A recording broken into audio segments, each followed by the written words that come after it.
Thank you, Jason. So I have the fortunate position of being the last speaker, so I get a chance to lean on some of the previous talks, which have been very helpful in setting the stage. As you've seen, there's been a lot of different perspectives and different potential threats to the food supply coming from different directions, ranging from climate issues to microbial issues to bioterrorism, et cetera. So what I'm going to be discussing is really bringing a systems approach and how do we tie all of these things together. You know, all these things are different problems and questions and issues, but they're also unified. They also overlap and synergize. So the question is, do we come up with solutions or ways of preventing each of these individual problems, or are there more unified approaches that can help revise or redesign the food systems in ways that make the food system essentially safer? So moving forward, let's see. Quickly, some of the disclosures. So as Jason mentioned, we receive funding from a variety of different sources, including NIH, CDC, USAID, the Melinda Gates Foundation, and also, just as a disclosure, I'm a regular contributor to Forbes. Okay, so a quick two-slide plug of our GOPC, our Global Obesity Prevention Center, is a university-wide center that's based in Baltimore. We cover, we have faculty, staff, and students from a variety of different Johns Hopkins schools, the School of Public Health, School of Medicine, School of Engineering, and School of Business. And then there's this quick slide on our organization. So food supplies are complex systems. So most of you probably know this, or all of you probably know this already. So when we talk about system, this is probably a rehash, but I have to show this slide just to be illustrative about systems. So a system is a collection of components and parts that are interrelated and they're not independent. So there's a lot of complex relationships that occur. You know that there's a number of different complex systems in nature and also human-made, such as weather systems, transportation systems, et cetera. And then if you don't use a systems approach, basically you risk overlooking secondary and tertiary effects. You have unsustainable solutions. You have band-aids rather than solutions, unintended consequences, and you can potentially waste a lot of time and effort and resources in trial and error. Okay, so systems approaches are really needed to manage and protect food supplies because these are becoming increasingly complex systems. They're becoming global systems. There's rarely a situation where you have a food system that's completely isolated to one location, to one region. So in a complex system, where should you actually intervene, and what synergies might occur if you combine different types of interventions? So of course, if we talk about agricultural food systems, for example, you have agricultural production, you have the supply chains that essentially get the food from their sources ultimately to their destinations with different types of processing and storage steps and transport steps in between. You have retail environments, and then you also have consumer behaviors. And I'd like to wrap something around all these different boxes. You essentially have the climate, you have infectious diseases and how they're moving throughout the environment. Of course, you have animal systems. So these things get quite complex. So one of the things, and I always show this slide just to emphasize that I am not the type of modeler on the left, I do the modeling on the right. But one of the ways of representing different complex systems is computational modeling and mathematical modeling. And then modeling is a bridge translation. Essentially, it's not a replacement for other types of studies. It's not a replacement for other types of data, et cetera. So I wanted to give you some examples of systems approaches, and I'm going to use the example of modeling. So you can divide systems approaches into multiple different types of methods. One is systems mapping, where you essentially map out what a system looks like. You draw a visualization, and then you try to picture how everything is connected with each other. When you do systems models, they essentially take those systems maps, add dynamicism to it, add different types of relationships to it, so they can serve as virtual laboratories to really test different situations and then policies and interventions. There are also a variety of indicator-based approaches to really understanding systems. These are different types of measures to really track what's going on throughout the different systems, and then there are also narrative-based approaches. So those are the 4 categories of general systems methods that are used to better understand the system.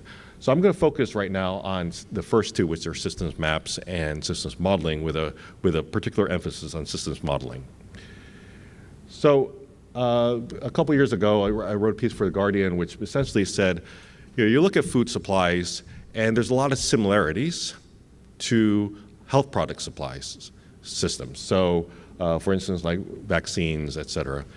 There are similarities and there are differences, but I think health products can be a good example, because if you look at health products, you're talking about goods that are highly sensitive to threats. So you're talking about some certain types of medications, vaccines, that any perturbation could potentially make them not just not effective, but potentially can make them dangerous.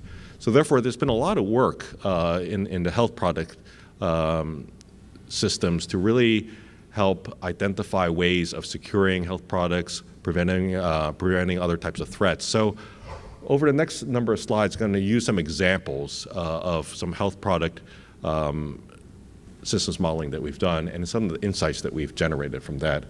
So if you line up a lot of the initial threats that we talked about earlier during this session, such as microbial threats, those are certain threats to health products. You have climate and weather obstacles. You have threats, potentially from bioterrorism or people who are intentionally trying to introduce different things into health product systems. So there are similarities. I do want to say that they're not completely identical. Certainly food systems have differences from health products, and they have additional complexities that you don't necessarily see with health products. So I don't want to draw out this analogy completely, but I think it's helpful to gain cross-learning from some of these other sectors.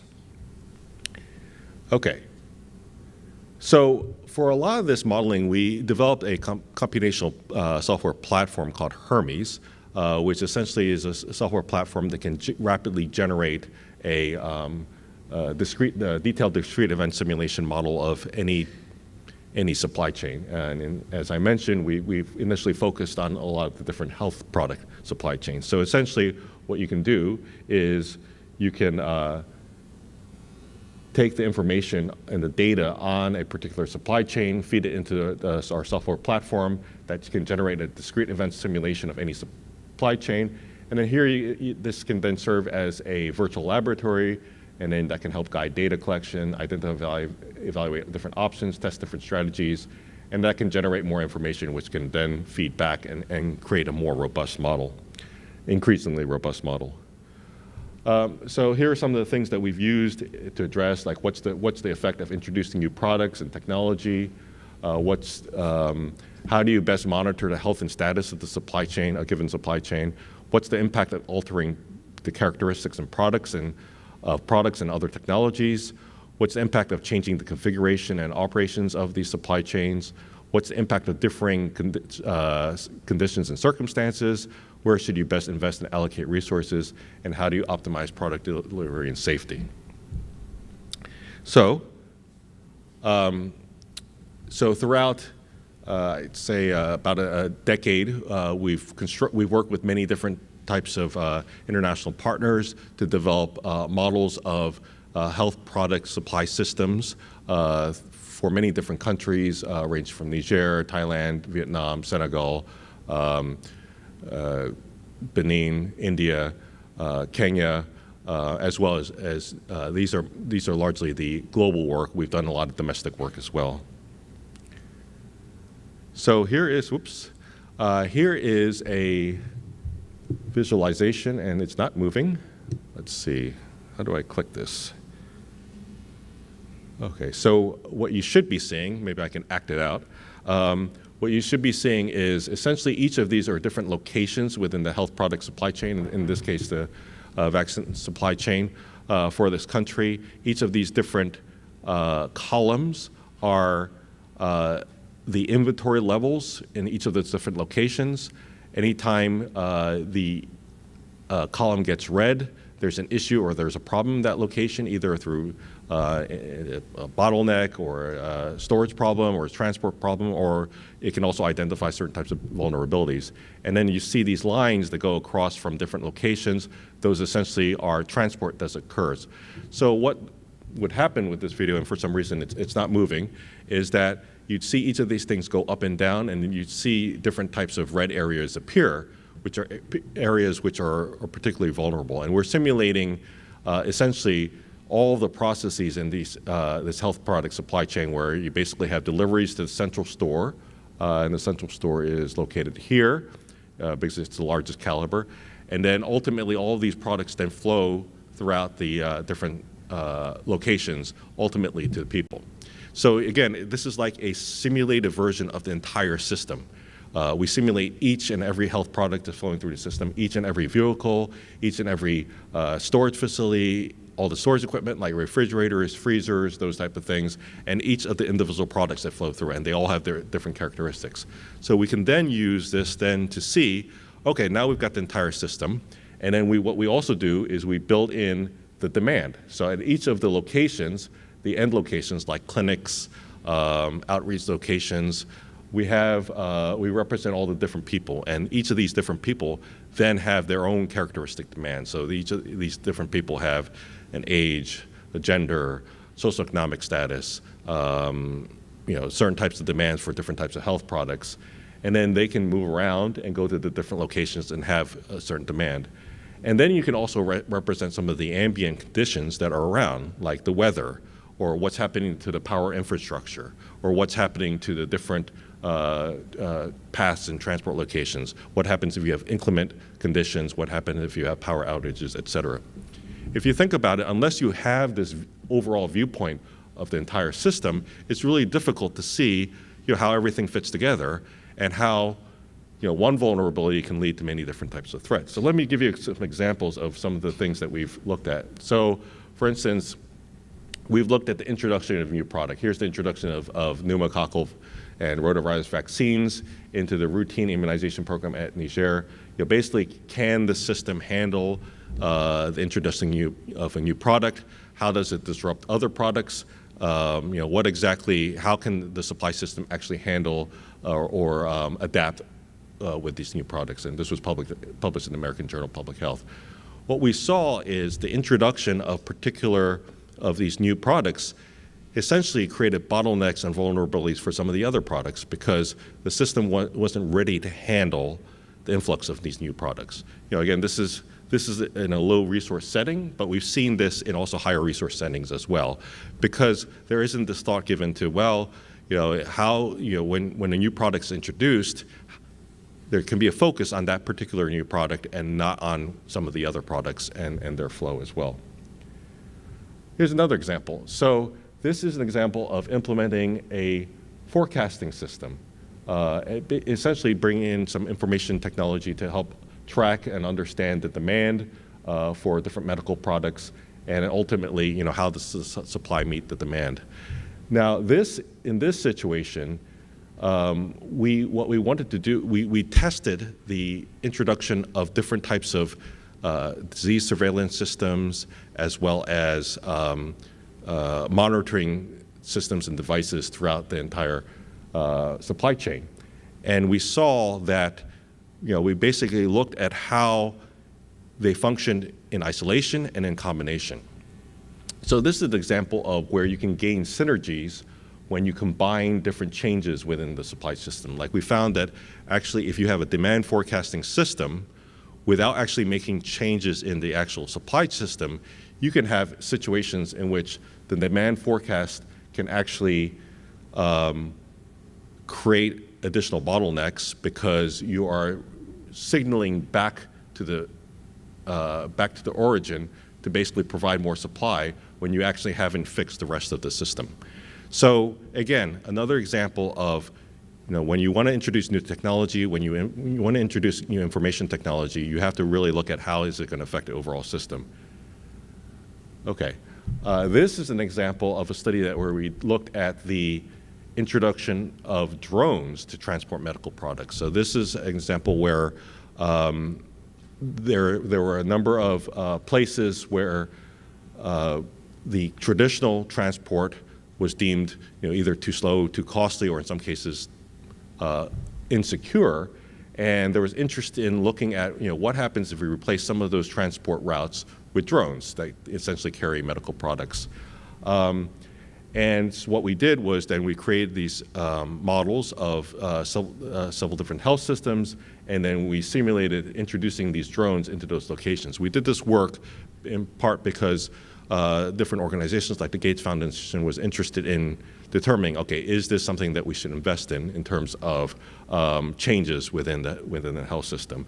And we found that the introduction of drones not only increased the availability of medical products and availability of intact and safe medical products, but it also actually was cost savings in many ways because it overcame a lot of these transport bottlenecks. Another example is making vaccines thermostable. So this is of strong interest within the public health arena because, as many of you may know, vaccines can spoil. If vaccines are essentially made out of protein, and if they're left outside, then they have a certain lifetime, and they can spoil over time. They can also become contaminated if they're opened a little too early. So one of the technologies that's being developed is making these vaccines that are thermostable. They can be left outside, and they don't need to be refrigerated over a period of time. And so we tested the impact of making these thermostable over different periods of time. So for instance, each of these colored bars represents different types of vaccines, and then each of these groups are making, each of these particular vaccines thermostable, and what's the impact on all the other vaccines.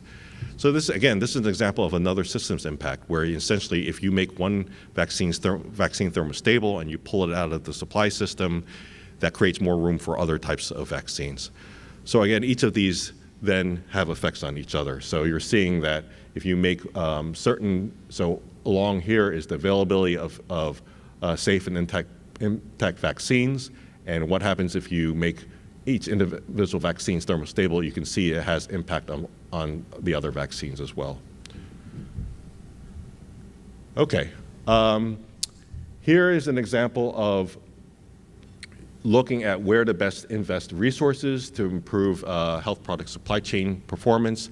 So we ran a number of simulations to say, okay, if you want to improve some of these supply systems, what happens if you augment, if you put more cold storage in certain locations, or you put more transport in certain locations, or you increase the safety of other locations. And then we then simulated what would each of these different effects be. And then we found when you actually combine a lot of these interventions, you resulted in more cost savings than those things done individually. So again, this shows synergies as well. This is an example of changing the size of different health products. So what happens if we change the size and presentation of different types of vaccines? And then we simulated the impact of changing the vaccine vial size and the number of doses per vial in the country and in different combinations. And then here's the impact of redesigning a health product supply chain. So we went into the country of Benin, and we looked at what would happen if we looked at different types of designs. We worked with the Ministry of Health and say, okay, what happens if we change the design of the actual supply chain, either like consolidate levels, consolidate different types of locations, and then looked at how it might affect different types of product delivery and the cost of the overall system.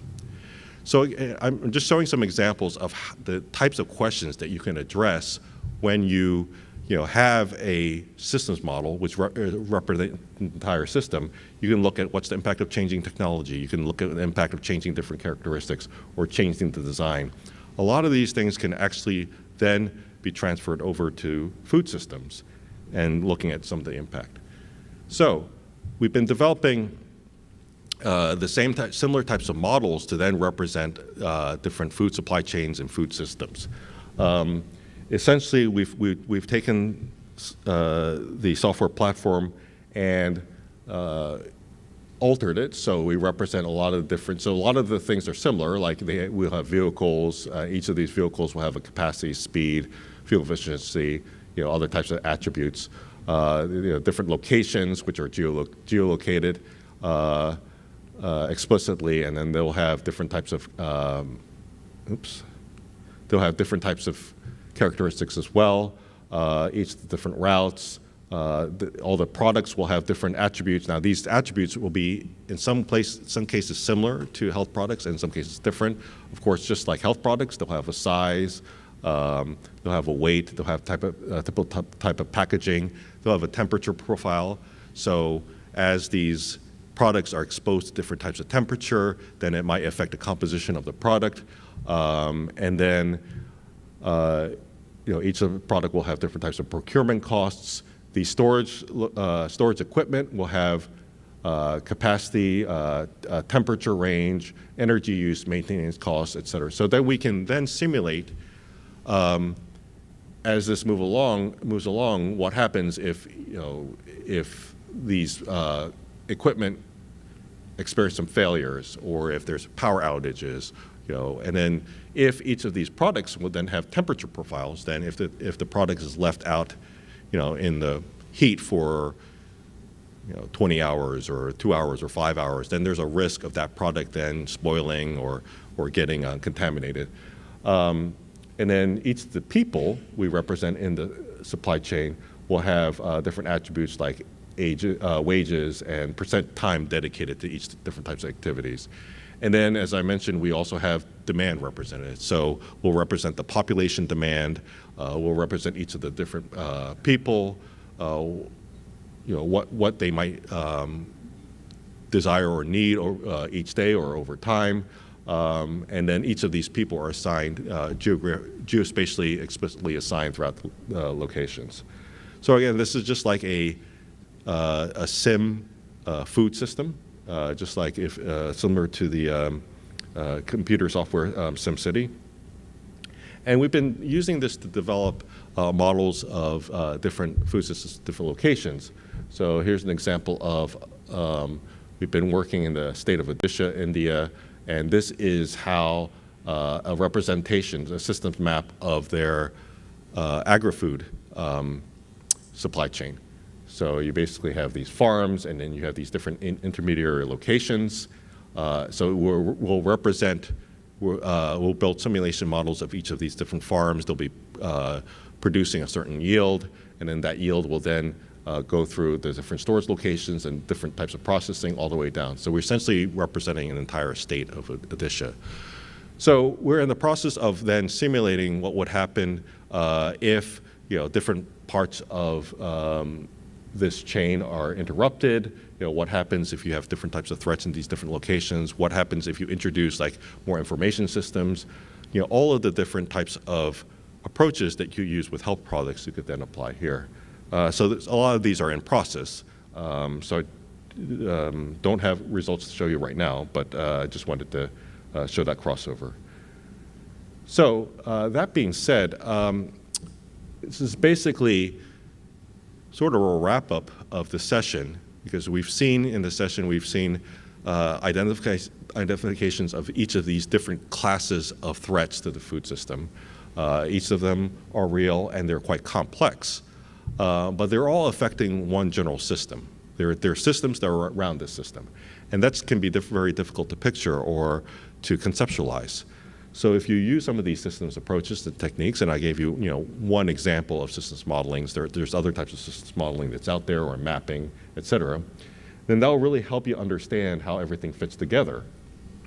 Otherwise, one of the challenges, and we've seen this in the health product space, where you have a lot of these solutions that rise up kind of individually or organically and are applied, and they're single problem, single solution technologies. They don't necessarily speak with each other, and they don't necessarily work together. And in many cases, a lot of these threats have, crossovers. So, if you have an unsecure or insecure storage location, that leaves it open to microbial threats, that leaves it open to terrorist threats or food fraud threats. So there could be potential solutions that will cross over many of these problems and threats. And identifying those, and then identifying what the ramifications and reverberations and the potential synergies will be quite important. Otherwise, you're going to be chasing after a lot of different problems, almost like chasing after a number of cats that are scattering in different directions. And we've seen this in the health product space, and only recently in some of these areas has there been more systems approaches, has there been more unified approaches to try to solve these problems. And that could potentially be a key approach when it comes to food systems. So with that, I'd like to just acknowledge our team members who've been doing a lot of the Hermes work, and then progress to a panel discussion so that we can field any questions and then see how we can crosstalk between these different topics. So thank you.